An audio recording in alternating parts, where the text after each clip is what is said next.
नमस्कार दोस्तों, स्वागत है आप सबका हमारे यूट्यूब चैनल पे। और पिछले कुछ दिनों में केवी को लेकर काफ़ी हलचल रही है, काफ़ी मतलब हमारे इतने शिफ्ट्स में एग्ज़ाम हुए हैं, फिर उसके बाद उनकी आंसर की आई है और आंसर की के साथ भी बहुत सारा मतलब एक chaos सा बना हुआ है स्टूडेंट्स में। और देखिए मैंने खुद केवी का पेपर दिया था और मतलब पेपर बहुत टफ नहीं था। जब हमने पेपर दिया तो हमें लगा कि शायद हमारे मार्क्स बहुत अच्छे आएँगे या पेपर का लेवल ईज़ी टू मॉडरेट था, कुछ अगर शिफ्ट्स को छोड़ दिया जाए तो। पर जो आंसर की हमारी आई है, उसमें कुछ प्रॉब्लम्स हैं या जिनका मतलब चैलेंज किया जाए तो कैसे किया जाए या क्या सेफ स्कोर रहेगा, कैसे हम आगे की तैयारी करें। मैं खुद तैयारी कर रही हूँ तो मैं अपना मतलब मैं कैसे तैयारी कर रही हूँ मैं आपके साथ ये शेयर करना चाहती हूँ और मुझे क्या लगता है मैं अपना पॉइंट ऑफ व्यू इसमें आपको बताना चाहती हूँ। तो शुरू करते हैं अपना जो केवीएस का एग्जाम हुआ है हमारा, ठीक है? अब तो एग्जाम हो गया, आंसर की आ गई है। तो सबसे पहले बात करें हम किस किन-किन पॉइंट्स को कवर करेंगे इसमें कि आंसर की में क्या प्रॉब्लम है, फिर सेफ स्कोर क्या रहेगा, उसके बाद आगे का प्रोसीजर अगर आप सेफ स्कोर है आपका, तो आगे का क्या प्रोसीजर रहेगा, उस पे हम बात करेंगे। मतलब कैसे documentation, dress code, interview, demo सब। देखिए, जो आंसर की आई है, आंसर की के साथ थोड़ी-सी प्रॉब्लम है। प्रॉब्लम क्या है कि हर आंसर की में मिनिमम हमारे क्या है 8-10 क्वेश्चंस क्या है हमारे मिनिमम 8-10 क्वेश्चन हर शिफ्ट में हमारे क्या है गलत हैं।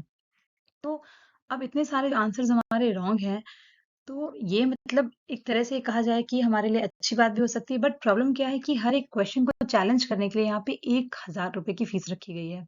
तो for example let's say I am a housewife, तो अगर 10 क्वेश्चन 12 क्वेश्चन मेरे शिफ्ट में गलत थे, 26 फेब को मेरा फर्स्ट शिफ्ट में पेपर था, तो मैं कहाँ से लाऊंगी 10,000 रुपए उसको चैलेंज करने के लिए। ठीक है। और सेकंड थिंग है कि देखिए चैलेंज के क्वेश्चंस जो हैं जो हमारे जैसे मान लीजिए करंट अफेयर के क्वेश्चंस हैं या मतलब जिनका हमें आंसर एकदम करेक्ट पता है, उसमें तो ठीक है आप रिस्क ले सकते हो कि चलो ठीक है इसमें आपका रिफंड हो जाएगा। बट जो पेडागोजी के क्वेश्चंस हैं, कुछ ऐसे क्वेश्चंस हैं पेडागोजी के जो कॉमन सेंस से मतलब हमने लगाए, आपने भी लगाए होंगे क्योंकि ऐसे क्वेश्चंस थे पेडागोजी में जो शायद पढ़े पढ़ाए रटे रटाए नहीं थे। उनमें स्टेटमेंट बेस्ड को सोचना था, समझना था और फिर आंसर देना था। तो आंसर्स मेरे हिसाब से तो सही हैं, ठीक है? पर हो सकता है किवी के हिसाब से सही ना हो। तो उसमें उसमें कोई लॉजिक नहीं दिया जा सकता। इसलिए कहीं न कहीं एक रिस्क है कि क्या हम इतना पैसा इन्वेस्ट करें?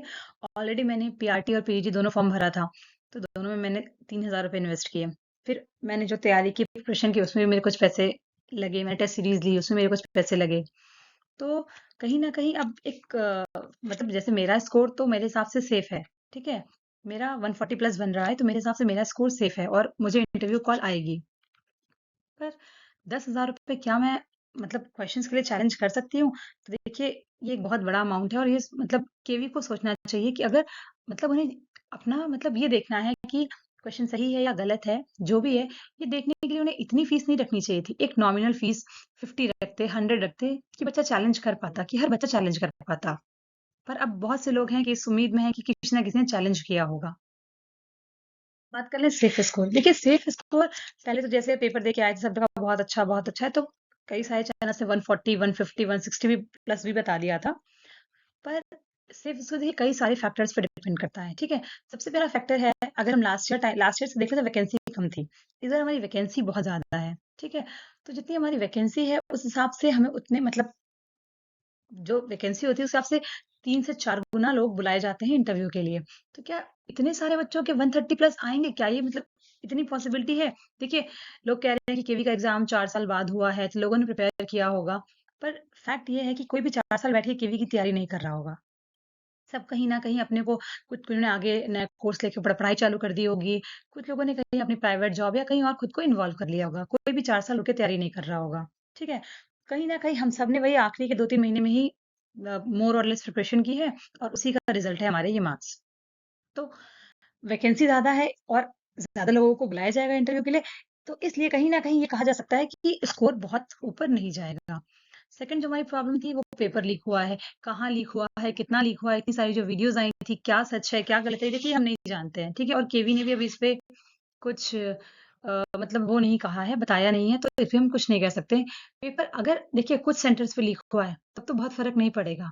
बट अगर हमारा पेपर बहुत सारे सेंटर्स पे या बहुत जगह पे लीक हो गया है, तो कहीं न कहीं जिनके हाथ में पेपर था, उनका स्कोर हमसे बहुत अच्छा रहेगा और उनके सिलेक्शन के चांसेस कहीं न कहीं बहुत ज़्यादा बन जाएँगे, ठीक है? फिर सेफ स्कोर देखिए, अब हम बात करते हैं कि इनकरेक्ट आंसर की, ये तो हम बता चुके हैं। इसमें ये भी है देखिए, जैसे मेरा है, मेरे आंसर की में 10-12 जो क्वेश्चन गलत हैं, उसमें कुछ ऐसे क्वेश्चंस हैं जो मेरे गलत थे, पर गलत आंसर की वजह से वो सही हो गए हैं। तो जब आंसर की अगर करेक्ट होती है, तो मेरे मार्क्स क्या होंगे? डिक्रीज़ होंगे। दैट मीन्स अगर आंसर की करेक्ट होती, तो ऐसा नहीं कि सबके मार्क्स बढ़ेंगे ही बढ़ेंगे। डेफिनिटली कुछ लोग के बढ़ेंगे, कुछ लोग के कम भी होंगे। ठीक है? और भी कई सारे फैक्टर्स हैं भई हमारे, ये स्कोर कम जाने के, क्योंकि देखिए बहुत ज़्यादा स्कोर अगर ये बहुत ज़्यादा लेवल रेज़ कर देते हैं, तो उतने इनको कैंडिडेट नहीं मिलेंगे, ठीक है? और कई बार ऐसा होता है कि कुछ नर्वसनेस की वज़ह से, कुछ प्रॉब्लम की वज़ह से जो बहुत अच्छे कैंडिडेट भी होते हैं, वो बहुत अच्छा नहीं परफ़ॉर्म कर पाते हैं।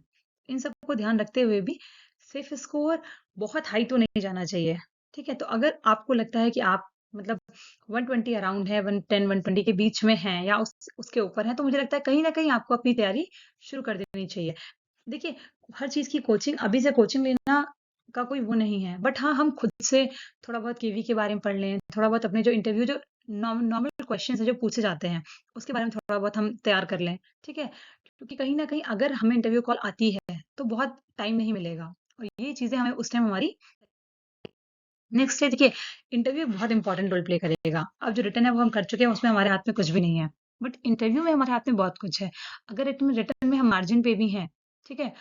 और अगर हमारे अच्छे मार्क्स, तब तो कोई प्रॉब्लम ही नहीं, तब तो हमें, अगर हमारे अच्छे हैं तो हमें और ज़्यादा मेहनत करनी है। क्योंकि ये ना हो कि भई हम ओवर कॉन्फिडेंस में कह मैंने तो बहुत अच्छा रिटन दिया था, मेरे तो बहुत ज़्यादा मार्क्स हैं उसमें और मेरा इंटरव्यू थोड़ा गड़बड़ भी हुआ तो भी हो जाएगा।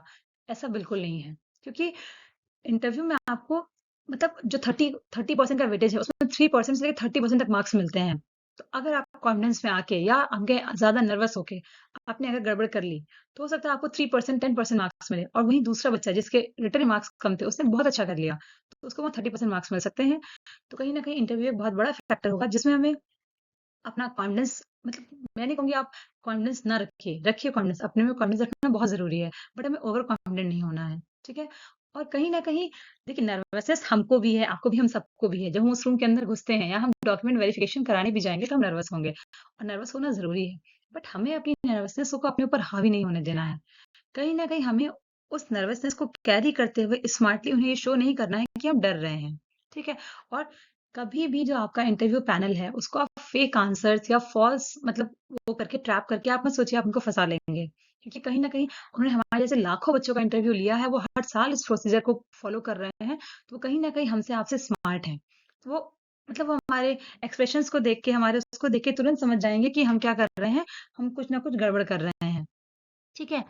और और देखिए, बहुत इम्पोर्टेंट है कि आपको एक्सपीरियंस है या नहीं है, या आप इंटेलिजेंट हैं, आप बहुत इंटेलिजेंट हैं या आप टॉपर भी हैं, तो हमें शो ऑफ नहीं करना है, ठीक है? जितना आप हम्बल, जितना आप मॉडरेट, जितना आप डाउन टू अर्थ बने रहेंगे, उतना आपकी पर्सनैलिटी, मतलब उनको उतना उतना आप एक सूटेबल कैंडिडेट लगेंगे इस पोस्ट के लिए, ठीक है? और देखिए, अब इंटरव्यू में आप जा रहे हैं, तो सबसे पहला काम जो हमें करना है, वो अपने डॉक्यूमेंट्स रेडी करने हैं। जो भी हमारे डॉक्यूमेंट्स हैं हमारे पास, उनको एक प्रॉपर चेक कर लेना है, सारी स्पेलिंग मिस्टेक्स वगैरह सही हैं कि नहीं। और हमारे जो डॉक्यूमेंट्स नहीं हैं, उनको अप्लाई कर लीजिए। जिनमें प्रॉब्लम है, उनका एफिडेविट बनवा लीजिए। फिर देखिए, अगर आपको कॉल आती है, तो ऑब्वियसली हमें एक बायोडाटा का फॉर्म मिलेगा, जो हमें फिल करना, जिसकी हम पहले से प्रैक्टिस कर लें, उसको अच्छे से फिल कर लें, क्योंकि कहीं न कहीं क्वेश्चंस हमारे उससे बनेंगे। आई होप आप सबने, जितने लोग मतलब इस उम्मीद में हैं कि उन्हें इंटरव्यू कॉल आएगी, उन्होंने इस फॉर्म को देख लिया होगा, क्योंकि बहुत सारे चैनल्स पे ये फॉर्म हमें अवेलेबल है। तो इस फॉर्म को देख लीजिए, इसको समझ लीजिए और इसमें क्या भरना है और क्या नहीं भरना है, इसको अच्छे से सोच लीजिए एक बार, ठीक है? तो हमारा मतलब बायोडाटा फॉर्म को देख लीजिए और उसको अच्छे से क्या करिए, उसको प्रिपेयर कर लीजिए, ठीक है? फिर ड्रेस कोड आता है। तो देखिए, पहला इंप्रेशन जब हम रूम में एंटर करते हैं, तो हमारे ड्रेस कोड से पड़ता है कि कैसे हम दिख रहे हैं, ठीक है? तो ड्रेस कोड की हम बाद में डिस्कशन कर लेंगे, कैसे क्या करना है। और एक डॉक्यूमेंट का तैयारी कर लीजिए आप लोग, और एक कहीं न कहीं डेमो डेमो आप कैसा देंगे वहाँ पे, ठीक है? उसको मतलब मैं तो ये कहूँगी कि अगर आपको एक्सपीरियंस है पहले से, तो आप हर क्लास के, हर सब्जेक्ट के कुछ ना कुछ टॉपिक प्रिपेयर कर लीजिए। अभी हमारे पास टाइम है। और अगर आप फ्रेशर हैं, तब तो कोई प्रॉब्लम नहीं है, तब तो आप कुछ टॉपिक्स मैं कहूँगी उनको अच्छे से प्रिपेयर कर लीजिए, कि अगर आपको वहाँ वो अपने मन का टॉपिक लेने को कहें, तो फिर वहाँ पे कोई इव्वट ना हो। तो जैसे कि मैं अपना बताऊँ, तो मेरे 140 प्लस मैंने बताया मेरे स्कोर बन रहे हैं, मेरा पीआरटी में, और मेरा पीजीटी में कंप्यूटर साइंस है मेरा, उसमें मेरा 127 प्लस बन रहा है। तो हालाँकि मेरा फ़ोकस पीआरटी पे है, क्योंकि पीएचडी की मेरी इतनी तैयारी नहीं है। मेरे मतलब मैं एक होम मेकर हूँ और मेरे 2 छोटे से बच्चे हैं। तो इतना टाइम नहीं मिल पाता कि इतना पढ़ सकें। ऑल्दो मुझे 8 इयर्स का टीचिंग एक्सपीरियंस है, बट फ्रॉम लास्ट 4 इयर्स मैं घर पे हूँ, मैं एक होम मेकर हूँ, तो केवी मेरे लिए भी एक बहुत बड़ी अपॉर्च्युनिटी थी। मैंने उसमें जैसे भी प्रिपेयर किया, मैंने एक पेपर दिया, पेपर मेरा ठीक-ठाक हुआ और अब मैं आगे आप लोगों के साथ चाहती हूँ कि हम मिलके इस तैयारी को आगे बढ़ाएँ। तो आप प्लीज़ मुझे बताइएगा कि आप लोग किस तरह से तैयारी कर रहे हैं या और कौन-सी चीज़ें हैं जिनमें हमें रिसर्च करनी है, जिन पे हमें ये वीडियोज़ बनानी चाहिए। उम्मीद रखती हूँ कि आपको ये वीडियो पसंद आई होगी। Thank you, all the best, keep going friends.